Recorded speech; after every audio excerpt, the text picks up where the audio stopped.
Hello guys, welcome to my 19 tutorial of learn C in Hindi. और जैसा कि मैंने लास्ट ट्यूटोरियल में बताया था कि मैं आपको इस ट्यूटोरियल में बताने वाला हूँ रिपीटेशन कंट्रोल स्ट्रक्चर। ठीक है, तो देखेंगे हम यहाँ पे कि आखिर रिपीटेशन कंट्रोल स्ट्रक्चर क्या क्या है। ठीक है, तो रिपीटेशन कंट्रोल स्ट्रक्चर के अंदर जो है, रिपीटेशन मतलब क्या, चलो इसके बाद रिपीटेशन मतलब क्या है कि जो चीज़ बार बार हो।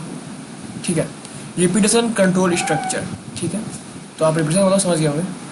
और इसके अंदर आता है for loop, while loop, do while loop and break and continue. तो फॉर लूप का मैंने यहाँ पे सिंटेक्स लिखा है। ठीक है, आपको सिंटेक्स ऐसा समझ नहीं आ रहा होगा अभी यहाँ पे क्या होने वाला है। सिंटेक्स यहाँ पे दिखा देता हूँ मैं आपको कि फॉर लूप जब लिखेंगे तो आपको 3 स्टेटमेंट लिखना पड़ेगा। उसके बाद यहाँ पे आप कोड लिखेंगे जो कि एग्जीक्यूट होगा। उसके बाद वाइल लूप का ये सिंटेक्स है, देन डू वाइल का। ठीक है, तो अब हम इस पर एक प्रोग्राम करेंगे। ठीक है, तो सबको ये अपना नोटपैड प्लस प्लस ओपन कर लीजिए, कंट्रोल एन, और एक नया प्रोग्राम लिखते हैं यहाँ पे हम लोग।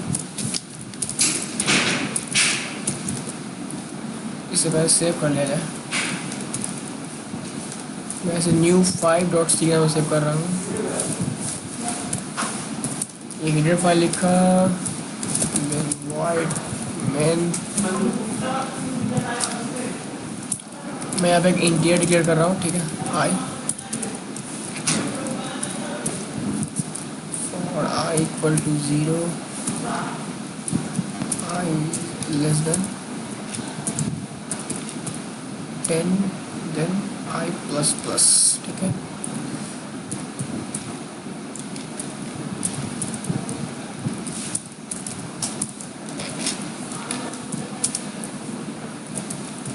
%d।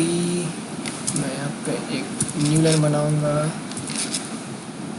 कॉमा दिया, देन आई, सॉरी, ठीक है, हो गया। अब यहाँ पे क्या होता है, तो मैं आपको दिखाता हूँ कि हमारा जो सिंटेक्स था, आपको दिखाता हूँ यहाँ पे हमारा सिंटेक्स। यहाँ पे फॉर लूप का में 3 स्टेटमेंट है, देन यहाँ पे कोड लिखना है जिसको कि एग्जीक्यूट करना है। यहाँ पे देखिए मैंने क्या किया, सॉरी कहाँ गया, यहाँ हमारे देखिए 3 स्टेटमेंट है, 1 2 एंड 3। ठीक है, दिख रहा होगा 3 स्टेटमेंट। फिर यहाँ मैंने कोड लिखा है जो कि एग्जीक्यूट होगा। एक्चुअली यहाँ पे होने क्या वाला है कि ये जो आपका है ये प्रिंट करेगा वैल्यू 0 से लेके 9 तक। 9 तक क्यों? क्योंकि यहाँ पर आई की वैल्यू लेस देन 10 है। ठीक है, तो अब हम लोग देखते हैं प्रिंट करा के। मैंने इसे डेस्कटॉप पे रखा था, मैंने कहा CD डेस्कटॉप, उसके बाद फाइल का नाम सी new.c, कंपाइल हो गया। अब हमारा A बन गया होगा। ये देखिए ये 0 से 9 तक आ गया। ठीक है, दूसरी चीज़ यहाँ पर मैंने /n दिया है वो इसी तरह की न्यू लाइन बन सके। अगर मैं इसे यहाँ से हटा दूंगा तो देखिए क्या होगा।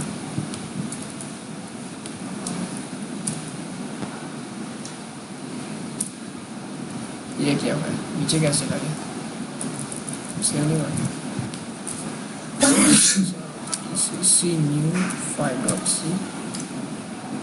ये देखिए ये बिल्कुल इस टाइप से है, जो कि देखने में बहुत अच्छा नहीं लग रहा। ठीक है, इसलिए मैंने बस /n दिया था ताकि नीचे की लाइन से आ सके। ठीक है, तो दूसरा है हमारा, मैं इसी में कर देता हूँ। दूसरा है फॉर लूप के बाद हमारा आता है वाइल लूप।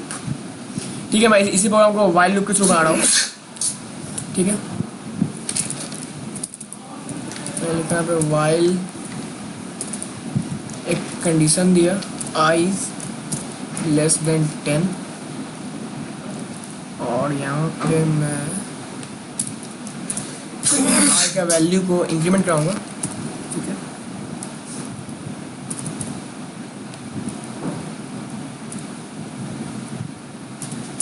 ये देखिए 0 से 9 तक आ गया। इसे बेटर है कि मैं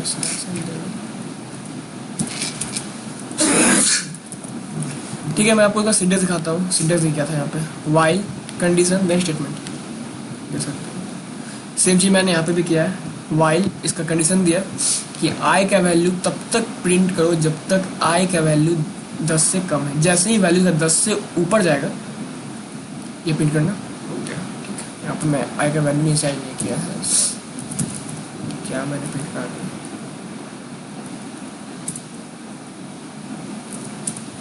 ठीक है, तो i का वैल्यू 0 से बढ़ा 1 2 3 4 5 6 7 8 9। जैसे ही वैल्यू का 9 से ज़्यादा होगा 10 के पास आगे रुक जाएगा। ठीक है, दूसरा हमारा आता है डू वाइल। मैं इसी प्रोग्राम को डू वाइल के थ्रू दिखाता हूँ कि डू वाइल में देखिए क्या था एक्चुअली में। डू का देखिए क्या है, do statement and then condition do और वाइल दोनों एक साथ यूज होगा यहाँ पे, ठीक है। तो मैं ऐसे कर देता हूँ यहाँ पे डू स्टेटमेंट, ठीक है। स्टेटमेंट के बाद मैंने यहाँ दे दिया वाइल, कंडीशन क्या है कि आई का वैल्यू 10 से कम हो तब तक।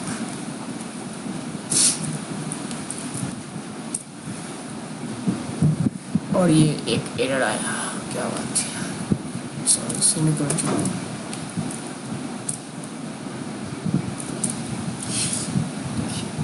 तो आई थिंक आपको ये चीज़ समझ आएगा कि कैसे हो रहा है। सिंटेक्स पे ही ये सब चीज़ बेस होते हैं। अगर आपको सिंटेक्स पता है तो आप मतलब खुद से ही प्रोग्राम लिख सकते हैं, ठीक है।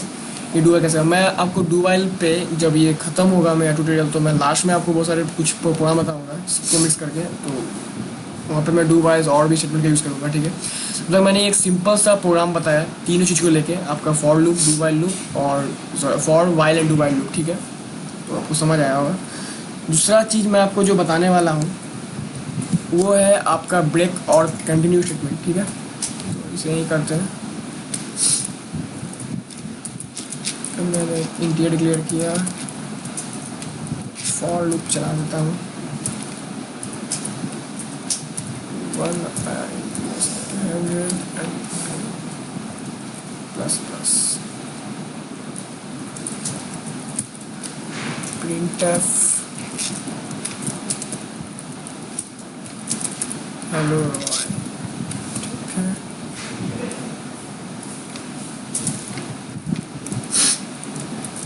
इफ आई इक्वल टू, मैं यहाँ पे इफ का यूज़ कर रहा हूँ, मैं आपको ये आगे बताऊँगा। आपका जो इफ एल्स जो है आपका डिसीजन कंट्रोल स्ट्रक्चर के अंदर आता है, मैं आपको उसे बताऊँगा इफ एल्स स्टेटमेंट के बारे में।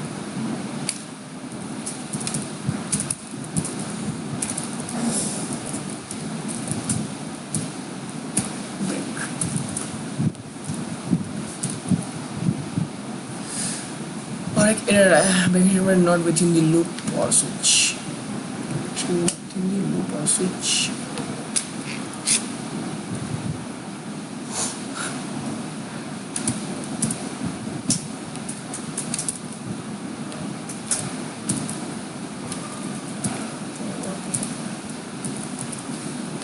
आज प्रिंट कर रहे हैं, ठीक है। इतना बाधा लग रहा है, इसे ठीक करना पड़ेगा।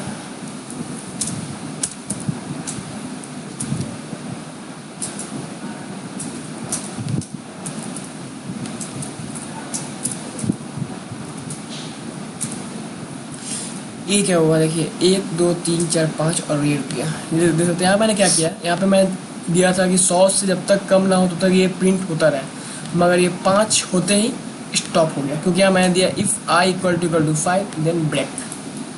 तो ब्रेक स्टेटमेंट का मेनली काम ये होता है कि आपके कंट्रोल स्ट्रक्चर को रोकना, वो कंट्रोल करता है, वो आपको रोक देगा अगर आपका मैंने यहाँ पे ब्रेक स्टेटमेंट यूज़ किया, ठीक है। दूसरा चीज़ हमारे पास है कंटिन्यू, ठीक है। तो मैं यहाँ पे कंटिन्यू का यूज़ कर रहा हूँ। तो ये almost 100 bar hello why print करेगा। ये देखिए आपको शायद कितना प्रिंट किया मुझे देखना पड़ेगा। इसे चेक करने के लिए क्या कर सकते हैं हम लोग, इसे थोड़ा चेंज किया जाए। यहाँ पे देखिए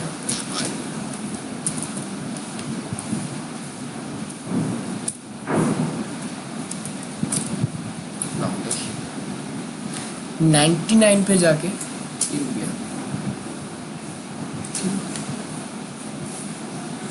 99 पे जाके रुका, क्योंकि इसका वैल्यू 100 तब तक बढ़ा जब मैं इसका 100 से कम, ठीक है। तो आई होप आपको समझ आया होगा डू वाइल कंटिन्यू और पीछे बैक स्टेटमेंट वगैरह, ठीक है।